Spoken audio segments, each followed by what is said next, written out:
യോഹന്നാന്റെ സുവിശേഷം 11-ാം അധ്യായത്തിന്റെ ഏറ്റവും വലിയൊരു വെളിപ്പാടാണ് ദൈവത്തിൽ വിശ്വസിക്കുന്ന ഓരോരുത്തരിലും ദൈവത്തിന്റെ മഹത്വം ഇറങ്ങി വെളിപ്പെടും. ഇന്ന് വചനം കേൾക്കുന്ന നിങ്ങളോട് ദൈവത്തിന്റെ സന്ദേശം പറയാം. നിങ്ങളെ ഒത്തിരി ഭാരപ്പെടുത്തിച്ച വിഷയത്തിൽ നിങ്ങൾ അതിയായൊരു വിശ്വാസം ഏറ്റെടുക്കുന്നെങ്കിൽ ഈ ദിവസങ്ങളിൽ നിങ്ങൾ ദൈവത്തിന്റെ മഹത്വം കാണാൻ പോകുകയാണ്. നമ്മളെപ്പോഴും കൂടെ കൂടെ ഉരുവിടുന്ന വാക്യമാണ്, വിശ്വസിച്ചാൽ നീ ദൈവത്തിന്റെ മഹത്വം കാണും. യോഹന്നാന്റെ സുവിശേഷം 11-ാം അധ്യായം യേശു അതിയായി സ്നേഹിക്കുന്ന ഒരു കുടുംബം, ബഥാനിയിലെ ലാസറിന്റെ കുടുംബം, മാർത്തയുടെ കുടുംബം, മറിയയുടെ കുടുംബം. ആ കുടുംബത്തിന്റെ ഏറ്റവും വലിയ പ്രത്യേകത, അവർ യേശുവിനെ സ്നേഹിക്കുന്നവരും യേശു അവരെ സ്നേഹിക്കുന്നവരുമാണ്. ആ വീടിനകത്ത് ഒരു വീട്ടിലും നടക്കാത്ത ഒരു വലിയ പ്രതിബന്ധമുണ്ടായി. യേശുവിനെ സ്നേഹിക്കുന്നവന്റെ വീട്ടിൽ പ്രതിസന്ധി ഉണ്ടാകുമോ? ഉണ്ടാകും. പക്ഷെ ആ പ്രതിസന്ധിയിൽ നിന്ന് അത്ഭുതകരമായി അവൻ വിടുവിക്കപ്പെടും. സ്തോത്രം. ലാസറിന്റെ ഏറ്റവും വലിയ പ്രത്യേകത, യേശുക്രിസ്തുവിന്റെ മനസ്സിൽ പ്രിയനായ സ്ഥാനം കിട്ടി എന്നുള്ളതാണ്. നമ്മെ നിങ്ങൾക്ക് ദൈവത്തെ അറിയാം, ദൈവത്തിന് നിങ്ങളെ അറിയാമോ? സ്തോത്രം. ലാസർ രോഗിയായി കിടക്കുമ്പോൾ യേശുവിന്റെ അടുക്കൽ പറയുക, നിനക്ക് പ്രിയനായവൻ.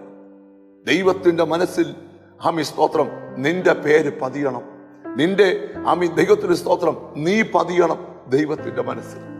ചുരുക്കി പറയാം, മരിച്ചു നാറ്റം വെച്ചു 4 നാളായി. ആ വിഷയത്തെ തൊടുവാൻ കർത്താവ് അവിടേക്ക് വരികയാണ്. ഞാൻ ഈ മെസ്സേജ് പറഞ്ഞുകൊണ്ടിരിക്കുമ്പോൾ ദൈവത്തിൽ വിശ്വസിക്കുന്നവരോട് ഞാനൊരു സന്ദേശം പറയാം. നിനക്കൊരു പ്രതിസന്ധി ഉണ്ടായാൽ, ഒരു പ്രതികൂലം ഉണ്ടായാൽ, നിന്റെ സമയത്ത് ദൈവം സൈലന്റ് ആയിരുന്നെങ്കിലും ദൈവത്തിന്റെ സമയത്ത് നിനക്ക് വേണ്ടി പ്രവർത്തിക്കുവാൻ ദൈവം എഴുന്നേക്കും.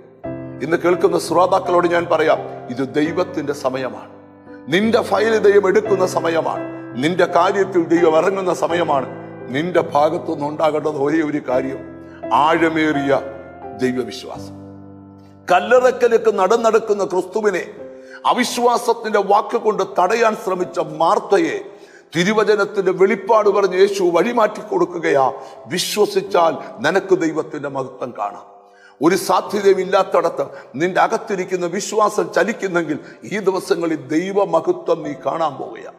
ആരോടൊക്കെയോ ഇന്ന് രാവിലെ ഞാൻ പ്രവചിച്ചു പറയുന്നു, നിന്റെ വീടിനകത്ത് ആ മഹത്വം വെളിപ്പെടാൻ പോവുക.